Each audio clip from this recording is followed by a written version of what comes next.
اگر شراب کو سرکہ میں ڈالا جائے اور اس طریقے سے ڈالا جائے کہ شراب کی ماہیت تبدیل ہو جائے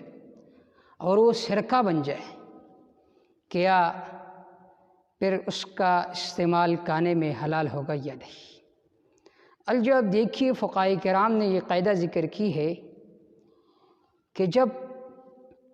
ایک چیز دوسری چیز میں ڈالی جائے اور اس طریقے سے کہ اس کی حقیقت اور ماہیت بالکل تبدیل ہو جائے تو پھر وہ اپنا حکم چھوڑ دیتا ہے، اور جس چیز میں وہ داخل ہو گئی، جس چیز کا شکل و صورت اس نے اختیار کیا ہے، اس کا حکم لے لیتا ہے۔ مثال کے طور پر گدا حرام ہے، اب وہ نمک کے کان میں گر کر نمک بن گیا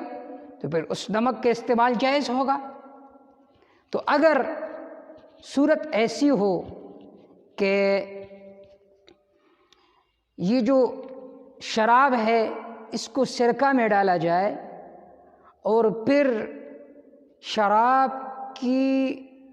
بالکل آمیزش اس میں موجود نہ ہو، بعید طور پر کہ بالکل نشہ نہ ہو، تو بالکل پھر اس کا حکم سرکہ کا ہے۔ لیکن ظاہر بات ہے کہ جو شراب سرکے میں ڈالا جاتا ہے تو اس کو جب آپ استعمال کرو گے تو اس میں ضرور نشہ ہوگا،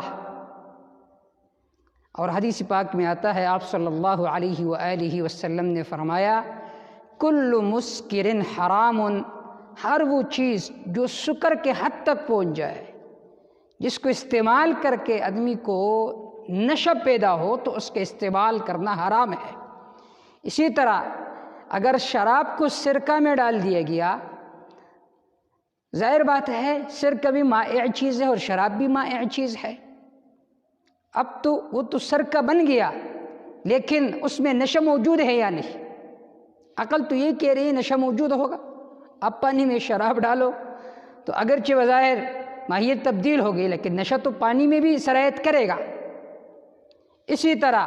اگر یہاں پر نشہ موجود ہو تو پھر اس سرکے کا استعمال کرنا جائز نہ ہوگا۔ پھر فقہ کا یہ قاعدہ اس پر منطبق نہیں ہو سکتا کہ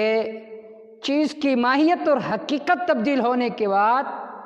پھر اس کا حکم دوسرا ہو جاتا ہے